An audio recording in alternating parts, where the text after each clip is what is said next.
don't think you'll ever understand who you are. And I think that's a good thing because we always change.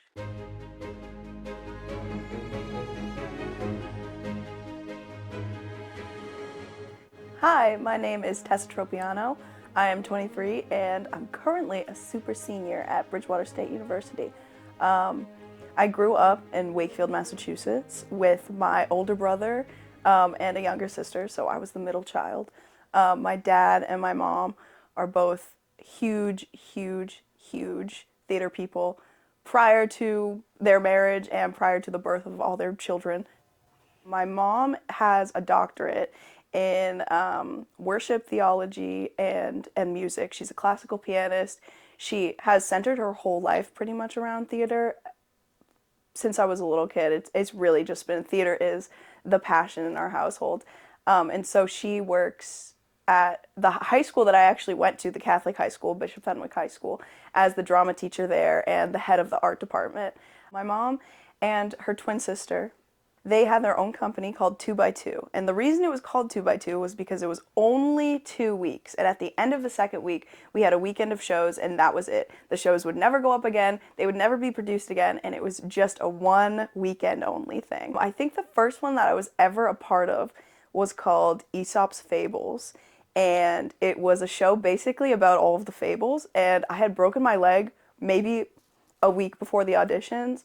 And because I couldn't move that much because I had a cast on, they built this large platform that was like maybe 10 feet high. And me and the other children of Aesop would just sit on there and read the book and would say all the fables, and everyone else would act as the fables, yeah. I would say growing up, it was really strange because there was a moment where I realized I was so different that I had already decided I was the black sheep of the family. And I remember my parents being like, what, like, is wrong? Like, you seem really different. And I was in like 5th grade probably. But I just feel like I've always been so much more emotionally mature, even from a young age, just kind of understanding like depression and who you are isn't really who you are because people perceive you weird. So like you learn more about your identity and who you want to be by being the characters you dislike or being the characters you love. It really is something that everyone is allowed to do and should want to do.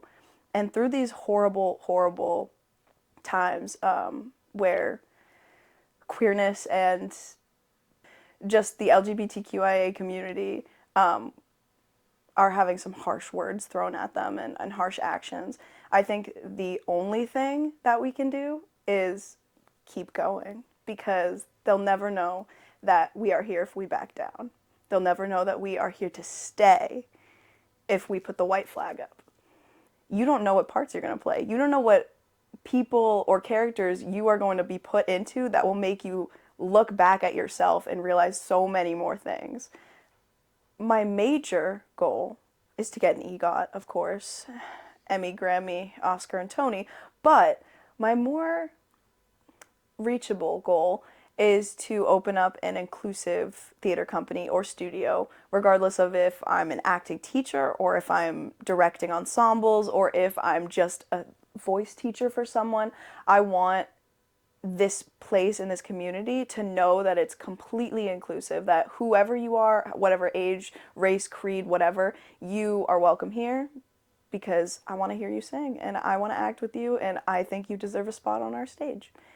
And I think that Bridgewater has really pushed me to hone into the inclusivity of theater because it has always been there and will continue to be there because theater is one of the only arts that is completely inclusive. And I just want more of that in the world.